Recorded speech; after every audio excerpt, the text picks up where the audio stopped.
Hello বন্ধুরা, মনিকা কিচেনে আপনাদের সবাইকে স্বাগত। আজকে আমি বানাচ্ছি মুন্ডিকা স্টাইলের স্পেশাল চিকেন বিরিয়ানি। তো চলুন দেখে নেওয়া যাক কীভাবে বানাই।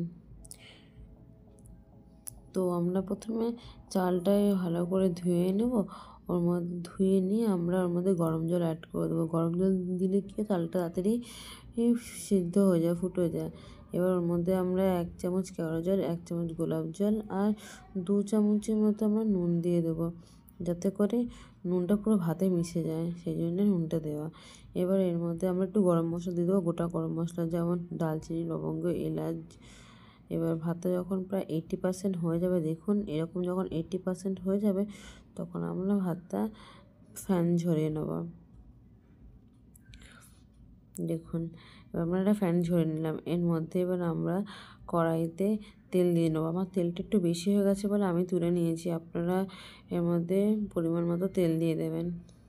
এবার ওর মধ্যে আবার আমি কিছুটা পরিমাণে পেঁয়াজ দিয়ে ভাজতে থাকবো। পেঁয়াজটা যখন অল্প অল্প ভাজা হয়ে আসবে, এর মধ্যে আমি 1 চামচ রসুন বাটা, 1 চামচ আদা বাটা আর 2 চামচ শুকনো লঙ্কা বাটা দিয়ে ভালো করে ভাজতে থাকবো। ভাজাটা যখন ভালো করে ভাজা হয়ে আসবে, ওর মধ্যে আমরা 1 চামচ হলুদও দিয়ে দেবো। দিয়ে আমরা এটা অনবরত কষতে থাকবো। দেখুন আমি কিরকম অনবরত কষতে থাকছি। যখন একটু কষা হয়ে যাবে, তখন পেঁয়াজটা একটুখানি হালকা নরম হয়ে যাবে কষতে কষতে, তখন আমরা ধুয়ে রাখা চিকেন লেগ পিসগুলো একে একে দিয়ে দেবো। দিয়ে ওটাকে দিয়ে ভালো করে আমরা কষতে থাকবো। মিনিমাম 5 মিনিট বাদে বাদে আপনি এটা উল্টে পাল্টে একটু কষতে থাকবেন। তারপরে আমরা একটু কালারিংয়ের জন্য একটু কাশ্মীরি রেড চিলি পাউডারও দিয়ে দেবো, 1 চামচ প্রায়। দিয়ে ওটাকে দেখুন ভালো করে কষতে থাকবো যতক্ষণ না তলার জলটা শুকিয়ে যাচ্ছে। দেখুন এবার একটু একটু কেমন তলাতে লেগে যাচ্ছে। এবার আমরা এর মধ্যে অল্প করে একটু জল দিয়ে দেবো, দিয়ে আবারও চিকেনগুলোকে ভালো করে কষতে থাকবো।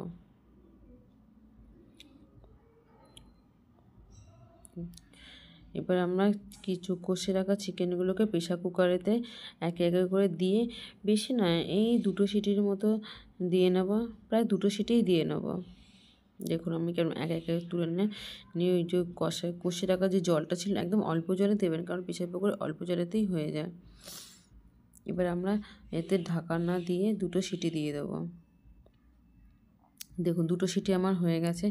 তারপরেও দেখুন কতটা পরিমাণে জল আছে। এবার আমরা একটুখানি জলটাকে মেরে নেবো জাস্ট।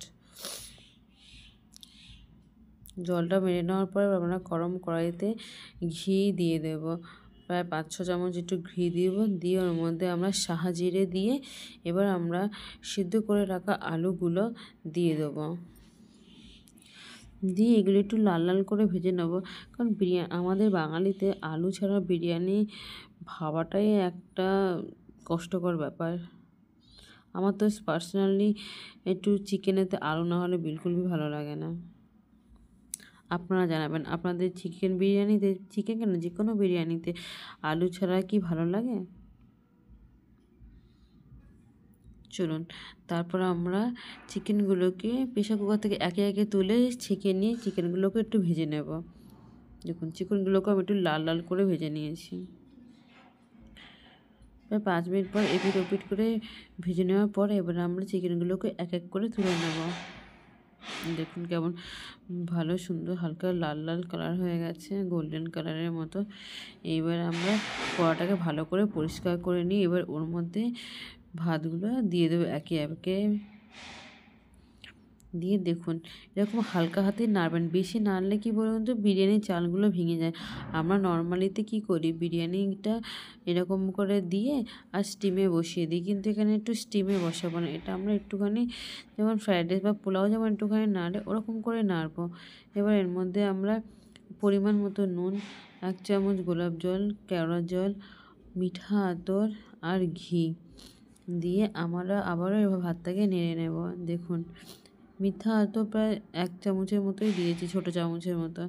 আর আমরা এখানে এই গরম মশলা দিয়ে দিলাম, বিরিয়ানির গরম মশলা।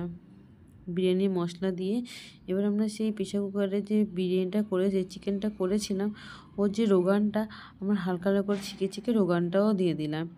দিয়ে এবার ভাতটাকে আমরা নাড়তে থাকলাম। এটা আমি একটু স্পিডে দেখালাম আপনাদের, কিন্তু এটা আপনারা এত স্পিডে নাড়বেন না, মানে ভাতটা তলায় ভেঙে ভেঙে যাবে। চাল ভেঙে গেলে তো একদমই পছন্দ হয় না বিরিয়ানি, তাই কি না? এবার নুন কম ছিল বলে আমি একটু নুনও দিয়ে দিলাম টেস্ট করার পর। এবার আমরা ভেজে রাখা আলু আর চিকেনগুলোকেও ভালো করে দিয়ে নেব। দিয়ে দেখুন একবার এরকম হালকা হাতে উলটপালট করে নিলেই হয়ে যাবে। দিয়ে এবার আপনারা এটা চাপা দিয়ে দেবেন, ব্যাস। এবার আপনারা কিছু যখন খাবেন তো পরিবেশন করে নেবেন। দেখুন বিরিয়ানিটা কত সুন্দর হয়েছে, পুরো ঝরঝরে। দেখে কেউ বলবে যে এটা আমি এরকমভাবে কেউ বানিয়েছি। দেখুন বন্ধুরা কত সুন্দর বিরিয়ানিটা বানিয়েছি। তো আপনারা যদি কারো যদি বিরিয়ানিটা ভালো লেগে থাকে এরকম করার স্টাইলটা, তো আমাকে কমেন্ট করে অবশ্যই জানাবেন। আর লাইক শেয়ার তো আপনারা অবশ্যই করবেন। আপনাদের যদি এটা ভালো লাগে তো অবশ্যই একটা লাইক আর কমেন্ট করবেন। বাই বন্ধুরা।